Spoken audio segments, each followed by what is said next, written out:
selamat siang. Kembali lagi di sharing session Hima Prodi Manajemen, yaitu HM Talks 3. Nah, sebelumnya aku pengen ucapin terima kasih nih buat teman-teman yang udah join di live Instagram Prodi Manajemen kali ini. Oke, jadi di HM Talks 3 kali ini kita akan membahas mengenai peranan bank dan lembaga keuangan non-bank dalam mendukung UMKM di era pandemi COVID-19. Nah, sebelumnya perkenalkan saya Desa Fitri selaku moderator yang akan membantu jalannya acara kali ini. Tapi saya di sini nggak sendiri nih teman-teman, saya bersama narasumber yaitu Ibu Ida Audrey atau beliau bisa dipanggil dengan Ibu Dewi. Jadi beliau ini merupakan former director Complaint and Human Capital PT Bank Mandiri Pasca nih teman-teman. Oke, tanpa perlu berlama-lama lagi, langsung aja nih kita sapa-sapa dulu ya Kak Ibunya. Selamat siang Ibu. Selamat siang. Gimana nih kabarnya Ibu? Baik. Jadi pertama-tama saya mengucapkan juga selamat Hari Raya Idul Fitri bagi yang merayakan. Semoga di Hari Raya Fitri ini bisa membawa berkah bagi kita semua ya. Terima kasih. Iya, amin ya. Nah Bu, kali ini kan kita akan membahas mengenai peranan bank dan lembaga keuangan non-bank dalam mendukung UMKM di Indonesia ini Bu ya. Karena kan seperti kita ketahui, karena adanya pandemi ini sehingga memberikan dampak yang cukup signifikan gitu kan ya bagi UMKM. Nah, mungkin Ibu bisa sedikit nih kasih penjelasan terkait tentang apa sih itu lembaga keuangan bank dan lembaga keuangan non-bank tersebut. Terima kasih. Jadi ya kebetulan saya adalah mantan orang bank ya. Jadi mungkin saya bisa sharing sedikit mengenai lembaga keuangan bank dan non-bank. Jadi secara garis besar lembaga keuangan itu adalah lembaga yang merupakan lembaga intermediasi, jadi antara masyarakat dengan lembaganya itu sendiri. Jadi dalam hal ini lembaga keuangan lembaga yang fungsinya adalah mengumpulkan dana dari masyarakat dan mengembalikan kembali bagi masyarakat yang membutuhkan ya. Jadi di sini peran bank dan lembaga keuangan itu ya sangat mendukung tumbuhnya UMKM di Indonesia. Jadi secara garis besar mungkin dari pertanyaan Anda ataupun tema yang diajukan oleh adik-adik ya, saya bisa mengambil satu highlight ya. Satu itu adalah bagaimana peranan lembaga keuangan baik bank non-bank di Indonesia. Kedua adalah UMKM. UMKM itu adalah tulang punggung daripada perekonomian Indonesia. Jadi 61% ya menurut data statistik itu adalah peranan UMKM terhadap pertumbuhan ekonomi Indonesia. Pertanyaan selanjutnya nih, bagaimana sih peranan kedua lembaga tersebut dari yang udah Ibu jelasin tadi terhadap UMKM yang ada di Indonesia, apalagi sekarang yang terdampak pandemi gitu kan ya, bagaimana itu kira-kira? Ya, kalau masa pandemi, saya tidak menjelaskan pandemi itu seperti apa. Yang jelas itu saya bukan ahlinya ya. Yang jelas saya akan menjelaskan kaitannya dengan ekonomi. Ya, satu ada ketidakpastian ya. Fluktuatif perdagangan atau ekonomi Indonesia saat pandemi. Fluktuatifnya apa? Di sini tergambar sekali bahwa pendapatan orang menurun. Terus dengan pendapatan menurun, jadi dia nggak bisa bayar utang, kaitannya dengan bank, nggak bisa bayar kredit, kaitannya dengan bank. Bahkan ada perusahaan-perusahaan omsetnya turun drastis. Jadi dari penurunan omset itu dia tidak akan mendapatkan pendapatan yang secara normal biasanya mungkin dia mendapatkan sampai 20%, 30%, 40% ya dari perdagangan itu. Nah sekarang dengan adanya pandemi itu orang belanja juga mungkin lebih kebutuhan pokok saja. Jadi tidak konsumtif. Jadi diutamakan untuk memenuhi kebutuhan pokok. Nah, ada social distancing juga di sini. Bagaimana kita menjaga jarak? Mungkin bank peranannya mungkin lebih ke digitalisasi. Ya seperti bisa buka rekening online ya. Terus udah gitu bisa misalnya transport itu by mobile itu bantuan-bantuan bank bagaimana untuk mengatasi pandemi ini. Nah, kaitannya dengan kenapa pandemi ini kan masif sekali, bukan hanya Indonesia tetapi dunia yang mengalami ya. Nah, tentu ini pemerintah berusaha untuk membantu masyarakat, terutama yang terkait dengan ekonomi. Jangankan masyarakat umum saja, masyarakat sipil saja dibantu oleh pemerintah. Misalnya kan yang punya pendapatan sangat kecil atau bahkan di PHK, ada program-program pemerintah, ada bantuan langsung seperti uang tunai dan lain sebagainya. Nah, kalau kaitannya dengan pandemi ini, satu fluktuatifnya sehingga tidak bisa bayar utang ke bank, terus kedua perusahaan-perusahaan bahkan ada yang PHK, terus UMKM juga merasakan kompleksitas daripada permasalahan pandemi ini mendasar sekali gitu ya. Terus juga tidak ada kepastian kapan, sebulan orang mungkin 3 bulan aja, ternyata sampai setahun nggak ada, setahun nggak ada sampai 2 tahun sampai sekarang ya. Ya kita berupaya berharap bahwa perekonomian ke depan ini sekarang udah mulai pulih ya, dengan datangnya para wisata ke Bali. Ini saya lihat kemarin-kemarin di bandara kemarin tuh udah banyak sekali. Kita berharap ekonomi bisa tumbuh dengan masa-masa ini. Nah, itulah sebabnya ada beberapa peranan bank, utamanya pemerintah ini. Pemerintah misalnya bagaimana pemulihan ekonomi, bagaimana kita ada gerakan nasional untuk bangga dengan produk kita sendiri. Jadi orang masyarakat Indonesia ini harus menggunakan produk kita sendiri. Kalau misalnya produk luar negeri, kita harus perlu devisa untuk disadangkan untuk membeli barang-barang impor gitu ya. Jadi bagaimana kita sebagai masyarakat Indonesia ya harus bangga dengan buatan Indonesia. Iya, terus ada program pemulihan ekonomi PEN itu ya. Terus ada penurunan suku bunga ya, itu yang langsung bisa akan dirasakan oleh UMKM ya, yang tadinya kur 7% sekarang 6% gitu. Ini kan sangat membantu ya. Kalau misalnya dagang itu ya paling sedikit mungkin dapat modalnya 10% ya, kalau misalnya bayar utang ke bank 6% mungkin masih make sense lah ya gitu ya. Nah ini terus bantuan-bantuan pemerintah, misalnya dari BI sendiri ada juga kebijakan untuk menurunkan suku bunga sampai 100 basis point, itu hampir 1% juga ya. Terus penurunan biaya operasional, misalnya kalau kita mau kirim uang gitu yang dari 3.500, BI mengeluarkan sampai 2.900 untuk ke nasabah, tapi kalau ke banknya sendiri sampai 1% gitu, mudah sekali. Jadi pasar uang juga diperpanjang atau diperpendek, itu ada strategi-strateginya gitu. Jadi banyak sekali seperti digitalisasi juga ya, seperti ya sekarang e-commerce itu. Jadi pemerintah juga mengeluarkan bahwa limit yang tadinya 2 juta itu sekarang 5 juta. Bayar misalnya pakai Oppo tuh sampai bisa 5 juta, pakai e-commerce tuh sekarang tadinya 2 juta, sekarang dilonggarkan menjadi 5 juta. Ini mungkin untuk social distancing juga, dengan by digitalisasi kita bisa melakukan transaksi seperti itu. Banyak sekali peranan pemerintah. Kalau bank ada instruksi untuk menurunkan suku bunga, jadi kalau BI kan nggak bisa langsung ke UMKM, jadi melalui bank-bank ini yang diikuti oleh bank-bank untuk menurunkan suku bunga. Bahkan suku bunga dana pun turun.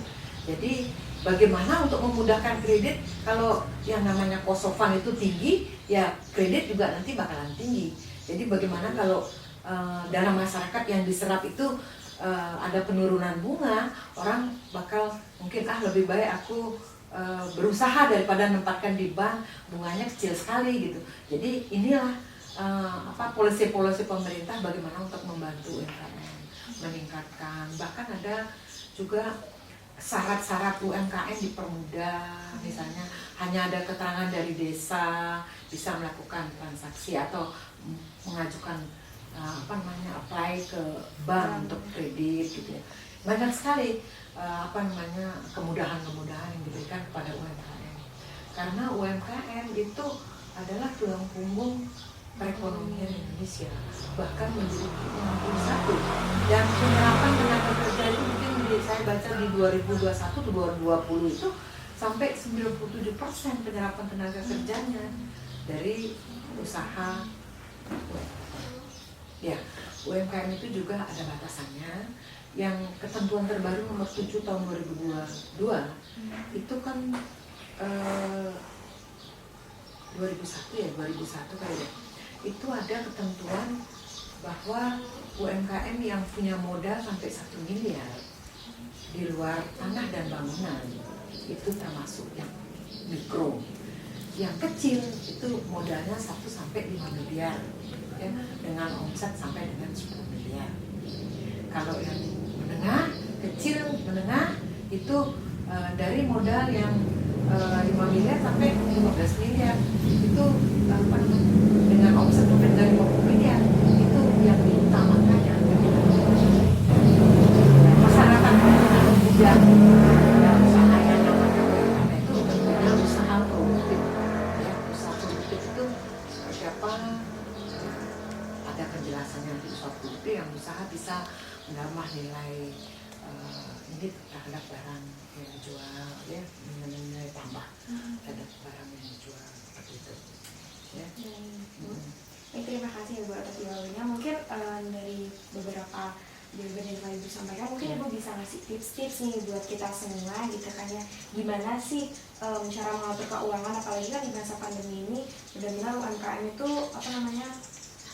menurun gitu kan ya Bu. Jadi pentingnya mengatur keuangan gitu. Jadi mungkin Ibu bisa sampaikan nih beberapa tips-tips buat kita semua. Ya, terutama di masa pandemi ini yang mungkin lebih kedisiplinan daripada pelaku UMKM ya, dan juga kita nih harus disiplin dalam menjaga keuangan. Yang dulunya kita bisa ya dengan adanya kenaikan harga dan lain sebagainya, mungkin yang tadinya kita dapat gaji 3 juta harus bisa memenuhi kebutuhan hidup, terutama ya beras dan lain sebagainya. Ya intinya kita harus disiplin dalam masa pandemi ini, terutama diprioritaskan lah untuk memenuhi kebutuhan hidup. Kalau dia usaha, bagaimana dia menjaga usahanya itu asal jangan sampai rugi gitu ya. Kedisiplinan untuk mengatur keuangannya ya, mana yang harus untuk bayar ke bank ya, mana yang harus untuk ditabung, mana yang harus dikonsumsi, atau mana yang harus untuk penambah modal usaha. Jadi intinya disiplin, semangat itu kalau menurut saya, disiplin dan semangat, dan menjaga pelanggan-pelanggan yang sudah kita miliki sebaik mungkin. Karena servis, kalau kita berusaha di bidang jasa, itu servis yang harus paling menentukan ya, dengan mungkin memberikan diskon atau memberikan spesialisasi pada pelanggan-pelanggan yang sudah rutin berbelanja ke kita. Itu mesti harus di-maintain dengan baik. Terima kasih ya Ibu atas tips-tipsnya. Mungkin dari teman-teman nih yang join live Instagram, mungkin ada yang pengen ditanyain biar nggak apa aja nih yang nanyain ke Ibunya. Mungkin ada yang ditanyain ke Ibunya, silakan mengajukan pertanyaan di kolom komentar ya.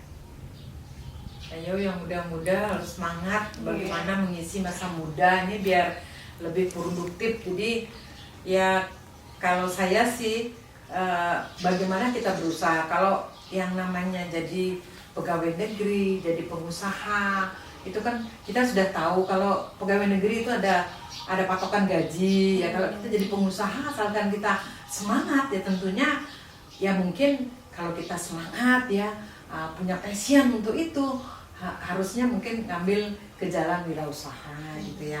Mungkin bisa mendapatkan keuntungan lebih besar. Jadi bisa lebih lebih ada challenge lah untuk bisa bagaimana kita bersaing seperti itu.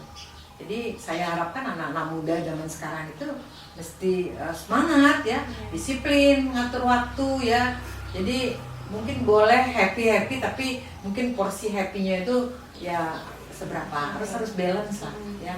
Mungkin lebih ke ya kalau misalnya mau masa depannya yang bagus ya mesti harus semangat, disiplin gitu ya. Disiplin sama konsisten. Isi waktu-waktu yang untuk hal-hal yang positif. Oke, ini ada pertanyaan dari Kak Trias NTK. Pertanyaannya, bagaimanakah cara yang harus ditempuh oleh UMKM yang ingin meminjamkan modal melalui bank, yaitu dengan KUR atau kredit usaha rakyat? Oke. Kiat ya, apa persyaratan? Ya. Apa syaratnya? Kalau yang namanya bankable itu ada syarat-syarat, tergantung sekarang jumlah pinjamannya berapa. Kalau persyaratan umum itu ya KTP, KK, terus kalau untuk usaha ya harus ada izin usaha. Yang paling terkecil adalah surat keterangan dari kepala desa seperti itu. Terus jaminan ya tentu harus ada jaminan. Ada persyaratan tertentu yang tanpa jaminan, tetapi sebaiknya kalau kita di bank itu memang harus pakai jaminan. Karena untuk menjaga-jaga risiko yang mungkin timbul apabila usahanya nanti tidak berjalan dengan baik atau tersendat-sendat atau bahkan tidak berjalan lagi, maka ya bank sih bukan tujuan utamanya untuk urusan jaminan ini, tetapi bagaimana apa yang dia pinjamkan atau bantuan yang diberikan kepada masyarakat UMKM atau pelaku usaha UMKM itu bisa tumbuh dan berkembang dan bisa menciptakan lapangan kerja di satu pihak. Nah, karena ya saya bilang pinjaman ini kan adalah dana-dana masyarakat yang notabene bank juga harus memberikan bunga gitu. Jadi ya kalau misalnya persyaratan seperti itu ya tentunya semangat berusaha. Ya apa yang menjadi kesenangannya misalnya ya kayak kekinian tuh sekarang ada kopi jiwa yang model-model kayak itu kan satu kesenangan, hobi, dan juga bisa melayani masyarakat dan bisa membawa keuntungan gitu. Jadi kaitannya dengan bankable dan semangat daripada pelaku-pelaku UMKM gitu. Kalau awal sih ya paling tidak sebelum maju ke bank itu paling tidak usahanya udah dirintis 3 bulan, 6 bulan gitu. Bank bisa ngelihat rekodnya seperti apa gitu ya, pertumbuhannya seperti apa. Saya rasa bank tidak mempersulit itu. Apabila sudah memenuhi persyaratan ya pasti akan dibiayai, terutama UMKM. Baik, terima kasih Bu jawabnya. Semoga dari Kak Trias jawabnya bisa diterima ya dengan baik ya. Mungkin ada yang ingin bertanya lagi?